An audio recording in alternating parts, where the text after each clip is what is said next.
Welcome to the next chapter of As the Story Grows. I'm Brian Patton.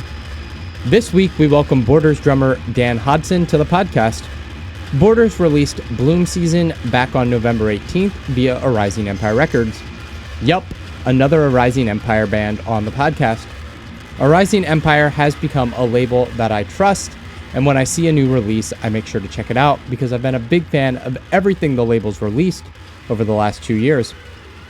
Dan talks about growing the scene in Lincoln, UK, the story of Borders picking their name, evolving their sound, metal elitism, and more. Bloom Season leans into the rapcore nu metal sound while having its roots in metalcore. It's a fun record, and I hope you guys give it a spin. Links will be in the show notes. I want to give a special shout out this week to our Spotify listeners. Last week was Spotify Wrapped Week, and I got to see the podcast numbers, and As the Story Grows was in the top 15% most shared podcasts globally, and in the top 10% of the most followed podcast. So thank you to those who listen and share the show. I appreciate it. Word of mouth is always the best way to grow something. Also in the show notes this week is a link to my 30 favorite EPs from 2022. There's also a link to a Spotify playlist. So check those out and enjoy. All right, I hope you guys enjoyed this week's chat with Dan Hodson from Borders.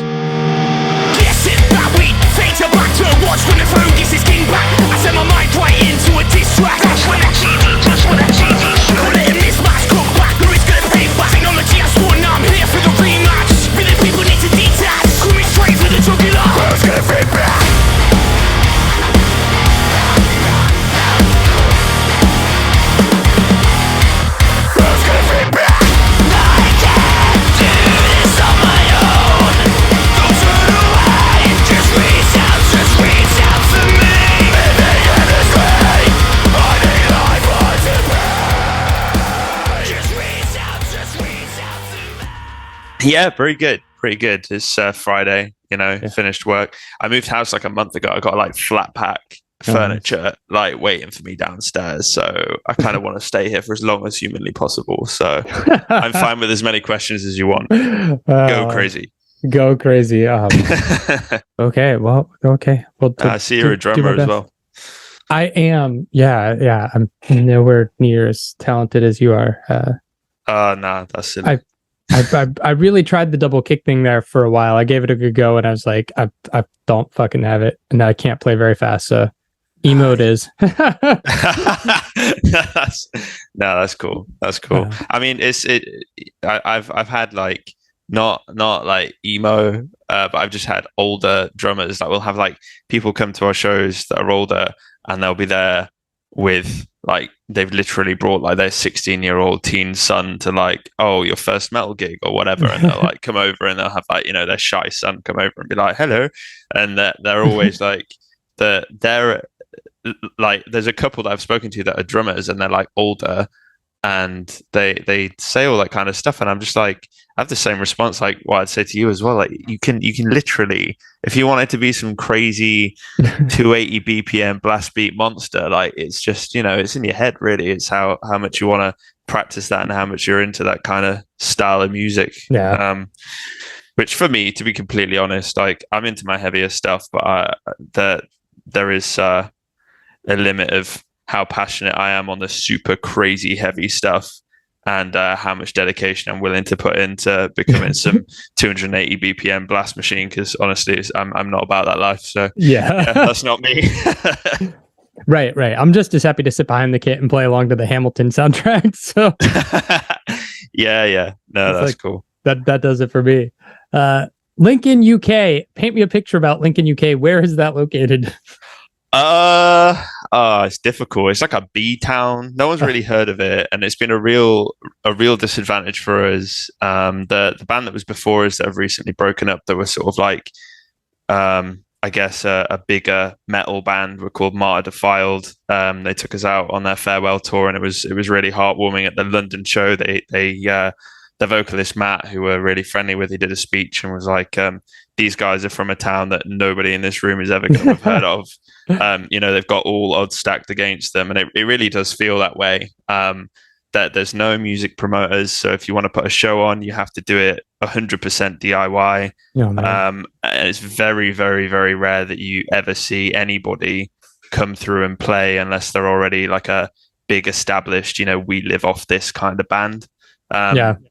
So it was really hard, especially in our earlier years where we had no team, nobody knew who we were, and I was just there spamming emails out to any major city vaguely near where we were to try and just get our feelers out a little bit, because it's tough, it's tough for any band, especially in this day and age with the amount of competition and all that kind of stuff, but being from a city that no one's really heard of, it's really difficult. But we've managed to somehow generate some kind of a local following. So whenever we do play a show, we've so far, the last 2 shows we played, we sold them out. So there's something going on there, but it's definitely an up and coming city from a all kind of perspective, not just music.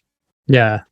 Yeah. I'm looking at it on the map now and I'm like, okay, all right. Yeah. It's definitely kind of not near anywhere super big. No. It got a university maybe like 20 years ago. Wow. And before then, it if you saw a shop that was a chain, you'd be shocked, because it was just lots of independent, tiny little stores in the middle of kind of like nowhere. It was considered a bit of a backwards town, but yeah, it's growing, and it's it'll get there. But I'll be probably in my 80s by then, so I won't be playing drums anymore. But it'll get there. Yeah. Is that where you grew up? Yeah. I grew up in Lincoln. Yeah. And the guitarist in Borders as well, he also grew up in Lincoln. And the two of us went to school together, and that's kind of what got Borders to be where it is now, I guess. Awesome. What got you into music? Like an individual band, or just like as a fan and then wanting to play drums? Like it seems like such a straightforward question, but it's there's like quite a few things. Like when I was like way younger, I had a guitarist friend of mine, and we're talking like I was like 12, maybe early teens. And my guitarist friend was like, "Hey, you should check out this drum video. It's crazy." It was like, "Cool." Wasn't a drummer. Like, there's no real reason why he would show me this, but he just thought that it was cool. So he showed me, and it was Joey Jordison's solo from ages ago.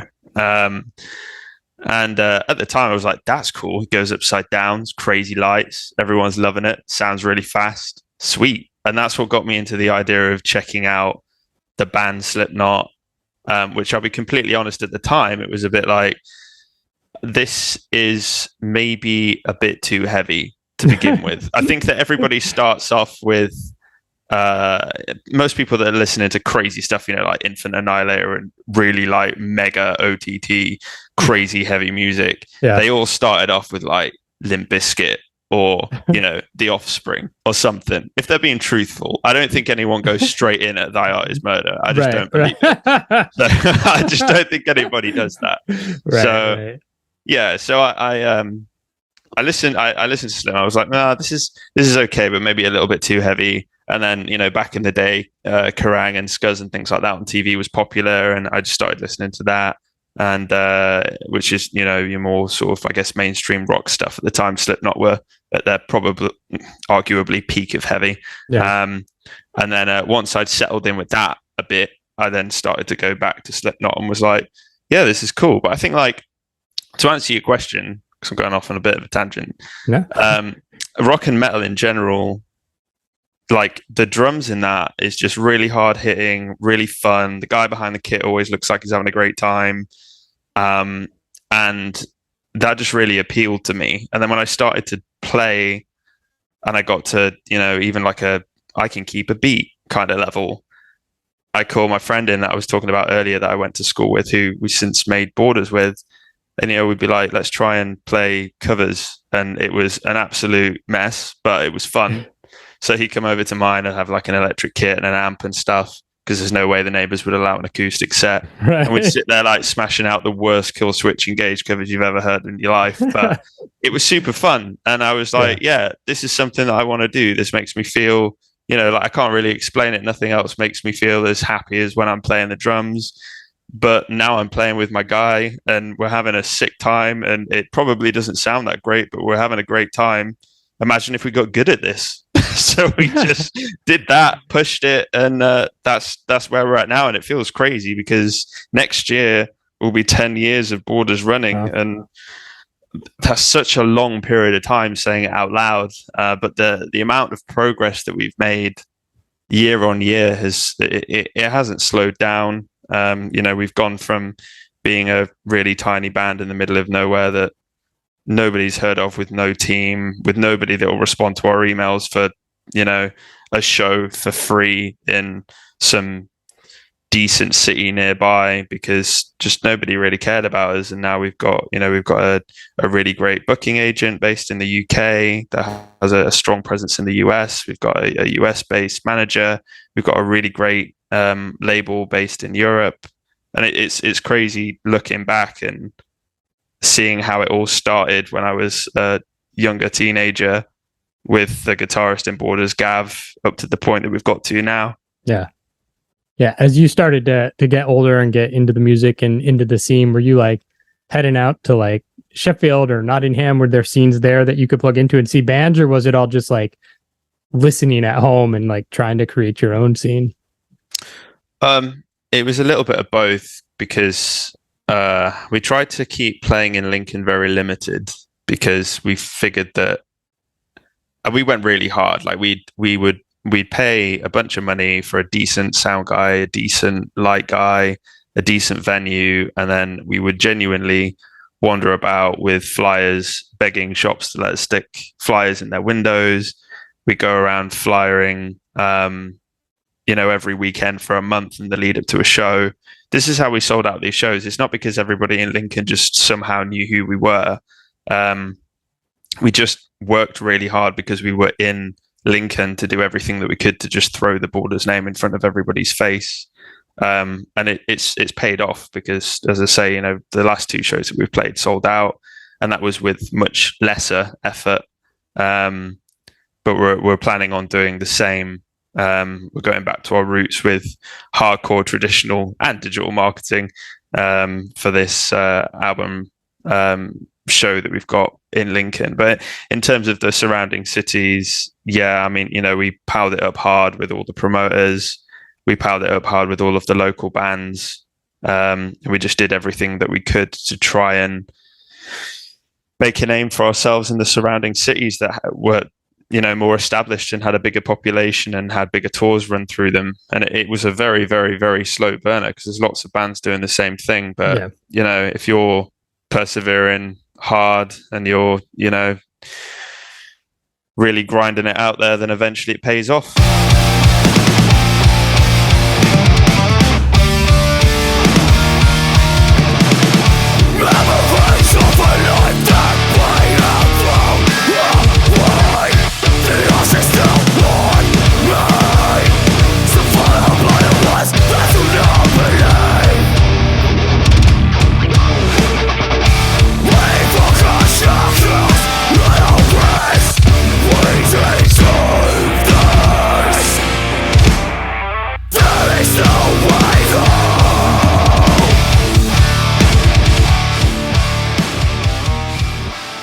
Borders Care. So originally we were called, this was the first suggestion, Truth of a Liar. And I was like, that's an August Burns Red song, right? Everybody knows that. That you can't, we can't do that. No, we can't do that. Okay. But that was almost set in stone. I'm pretty sure we have like an unlisted Facebook page somewhere with that name written on it.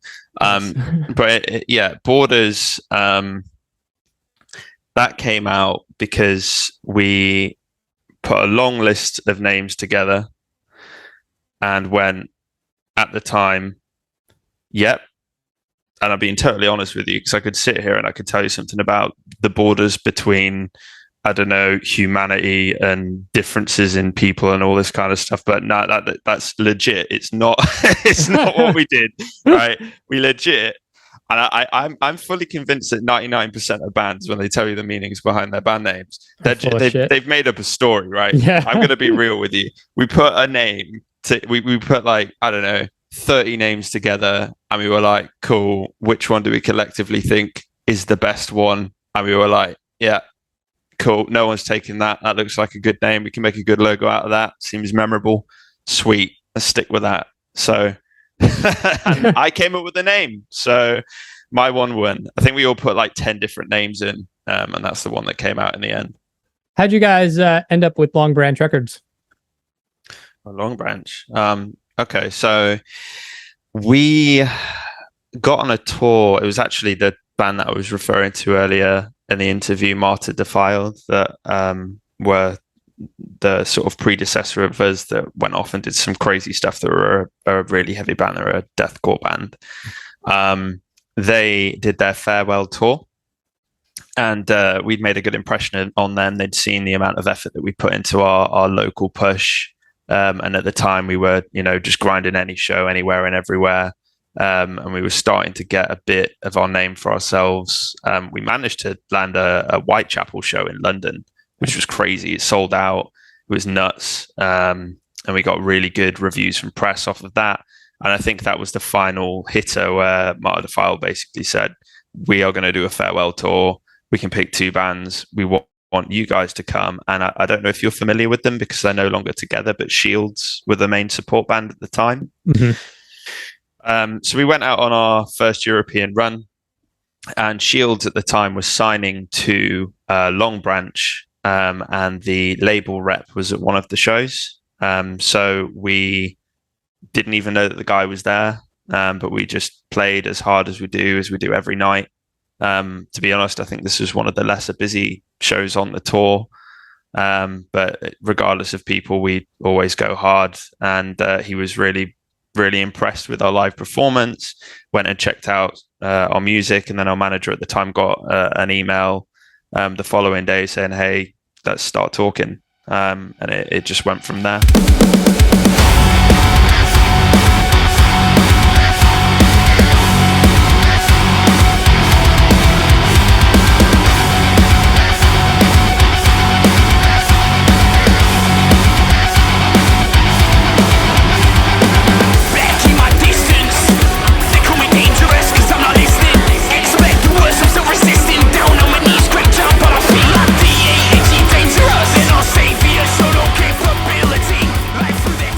How did COVID lockdowns affect the band? It was great. It was, Sure. No. I mean, yeah. It was. It had pros and cons. Like, it kind of forced us to be a bit more regimented with how we were in terms of being organized, and we'd have to like schedule like a Skype call and sit down and be like, right, cool, let's try and write. And that was just a complete flop. It didn't really work. We came across a tool called Audio Movers, where you can basically bring up a project, and you can just all listen in to the project, but you're also on Skype at the same time.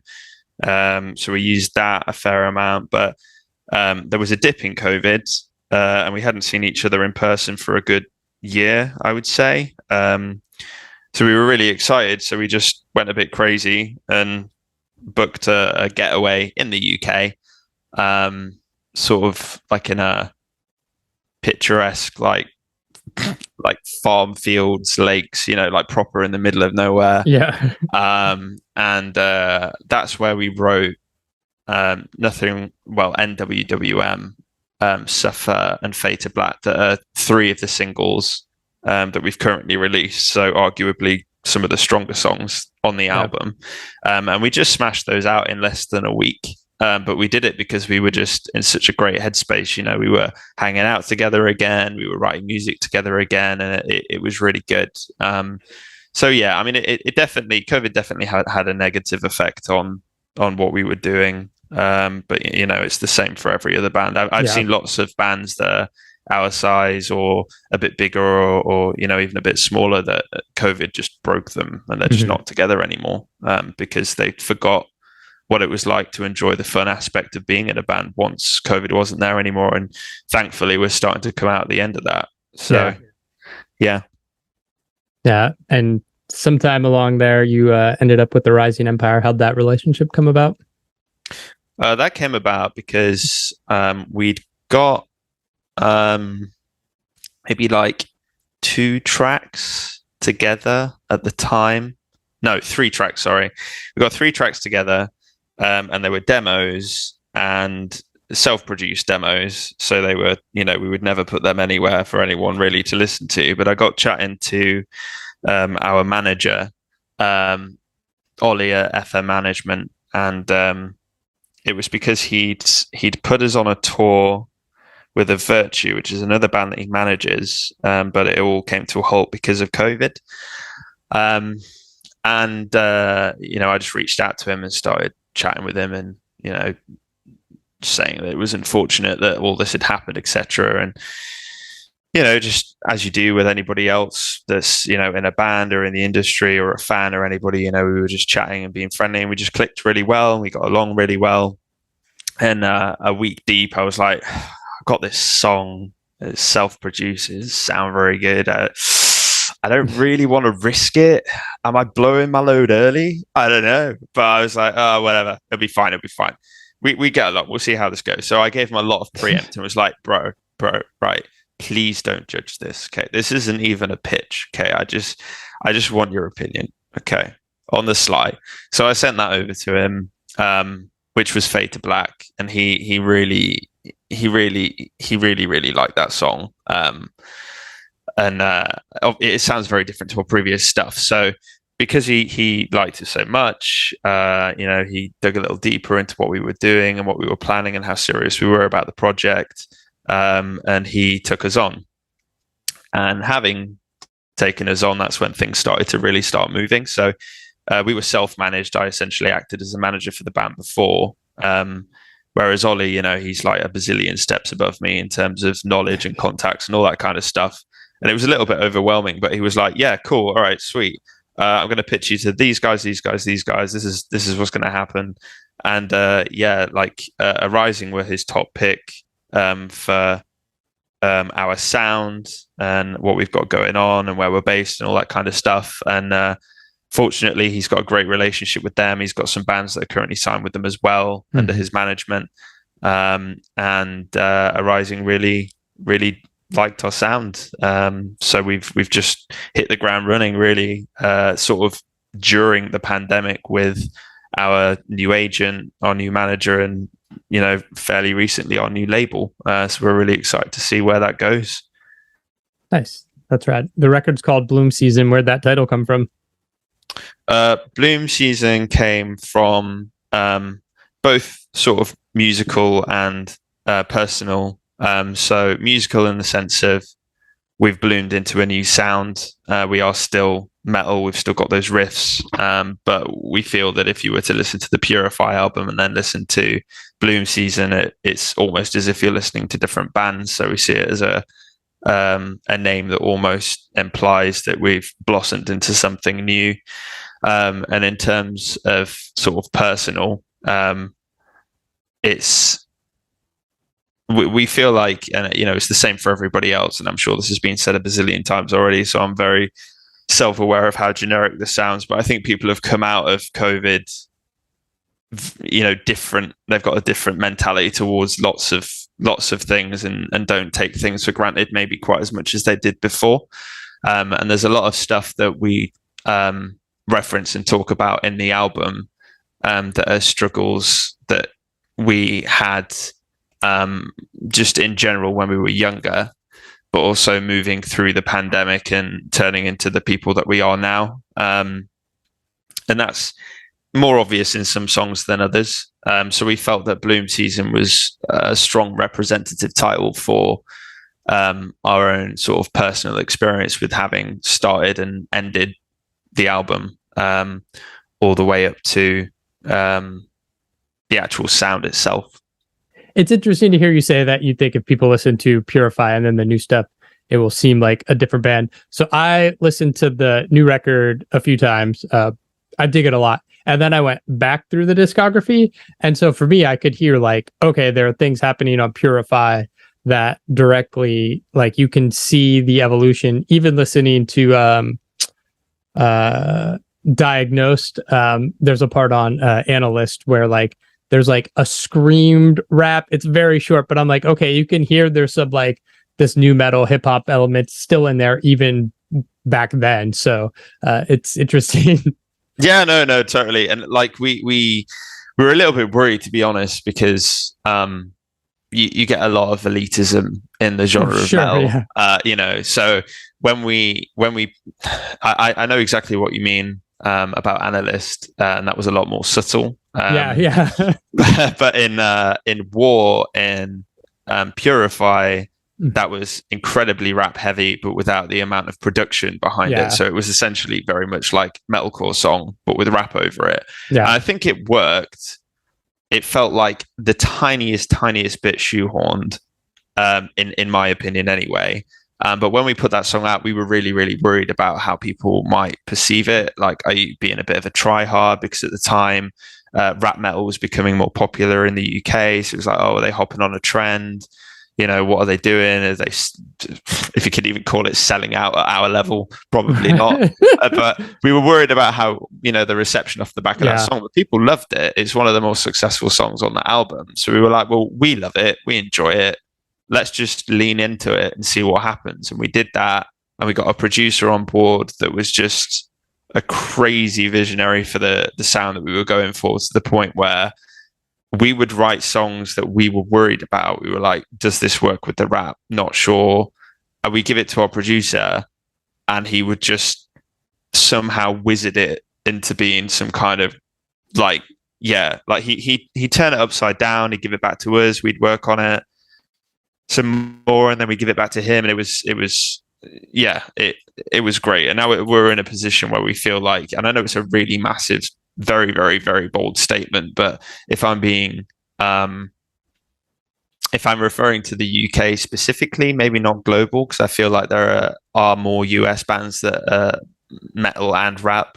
I feel that in the UK, there's not as much of that. I feel like it's much more of a breakthrough genre, and I don't think that, to my knowledge anyway, I don't think there's any bands in the UK that have the sound that Bloom Season has got. Yeah. It's almost like a throwback to a lot of that late 90s, early 2000s, like new metal, especially like the heavier side, the Slipknots and like Korn and Biscuit. But like, it's still a super fucking heavy record. Like, it still slams in their breakdowns, and like, nobody's going to look and be like, they're a new metal band now, because you guys are definitely not a new metal band.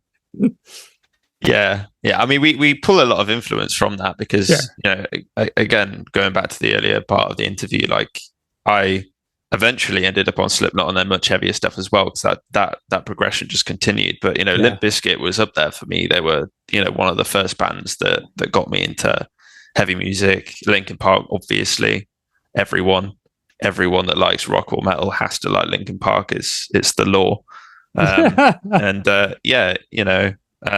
So it's quite cool to be this far on and have a much sort of broader taste in terms of rock and metal, but be in a band where we're trying to kind of like make a modern twist on, your classic 90s metal sounding bands. It's great. I love it. Yeah. It's super rad. You talked about like, kind of gatekeeping in metal a little bit. Like, my opinion as someone in the States has been like, fans in the States are very much like really gatekeeping and like, this is death metal, this is deathcore, this is metalcore. And if you stray from the box, like the new Architects record that just came out today, people are just like, fuck Architects, they've gone, butt rock, right? Yeah. Like, where I feel like in the UK, it's more like people who love metal, like just the umbrella of metal and all that encompasses it. Do you find it different being over there? Where did you get that from? I feel like the sounds I'm hearing from bands in the UK, or there's more experimentation, there's more pulling in other influences from, and it seems to be more accepted. Maybe I'm full of shit. I'm in America. Who knows? No, I don't know. I think honestly, I think it is kind of across the board.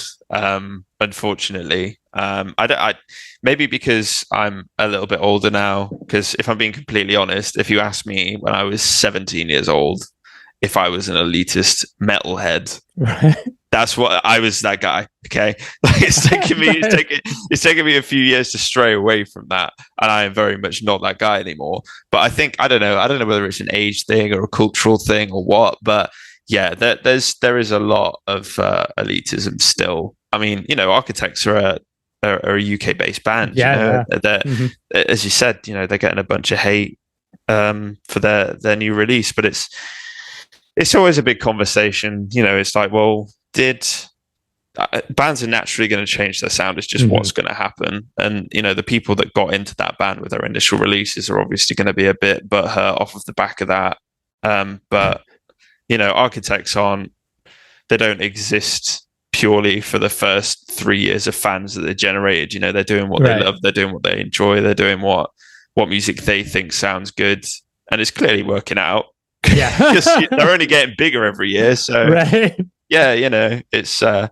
Unfortunately, I don't think that's just a UK based mentality, and it is quite sad because if I ever go to a metal show, I might be a little bit biased, or if I talk to anybody that's into that kind of music, because in itself, it's a little bit niche. They're always, super friendly, crazy, down to earth, considerate people, but there seems to be that one niggling thing where, yeah, if you don't like my subgenre of metal, then I'm not sure if I can hang out with you. And I think it's a very small group of people within the sort of metal and rock community. But we can't have everything, can we? We've got to have a little bit of negativity with all that positivity. I mean, there are people mad that Lorna Shore's popular, and I'm like, they're so fucking heavy. Why are we bad? Like, we should be happy for them. Yeah, no, I don't understand that either, because I watched Punk Rock MBA.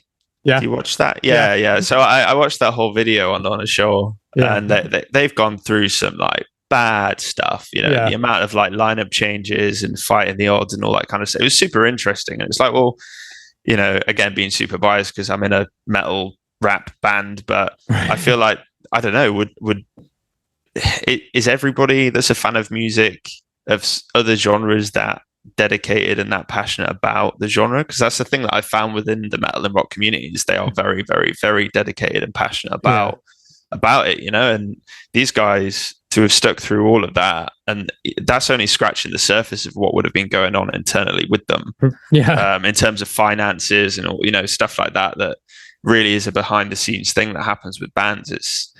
It's quite crazy that they've gone through all of that. So it's really, really good to see that it's well and truly starting to pay off for them.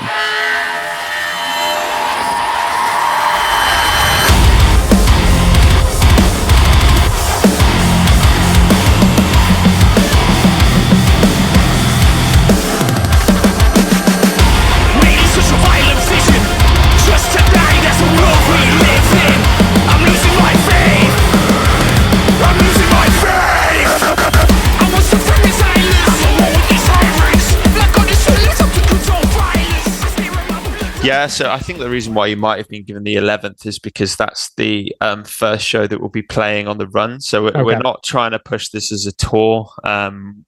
We're trying to sort of push it as individual release shows. So we're doing a Friday to Sunday, and then the following week we're doing another Friday to Sunday. So we're just playing 6 shows total across the UK, primarily in bigger cities, including our hometown. So we're going to begin in our hometown in Lincoln on the 11th, and then we're covering Leeds, London, Birmingham, and Manchester, and that's to really just go through the new set for the first time to whoever wants to come and check it out. And we're going to have our first physical releases on sale. We're super excited about it. We haven't done a headline run in years, so to play headline shows in itself is quite a big deal for us. And we're excited to see the reception off of the back of these singles that we've been putting out, and to hopefully project ourselves, further forward and get more opportunities. But in terms of this year, that's all that we've got for the time being, but we've not got many months left, do we? Yeah. We're really, really, really excited about this. It's been the hardest album that we've written, but it's equally the most exciting one that we've ever written. And we can't wait to put it out to the world and see what you guys think.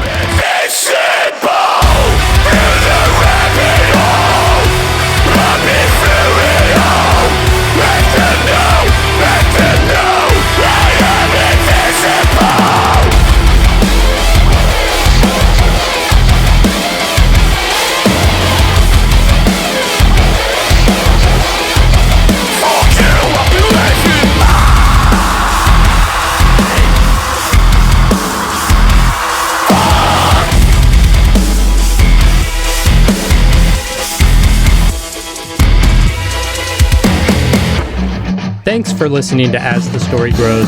Our intro music was written and composed by Jeremy Hunt. The As the Story Grows theme is by Bob Nana. If you like what you hear, subscribe wherever you get your podcasts and give us a rating and review. If you'd like to support the show financially, you can join us at patreon.com/asthestorygrows. Be a part of our community and join the ongoing conversation over on Discord. If you enjoy this episode, share it on social media with your friends. Much appreciated, and thanks for listening.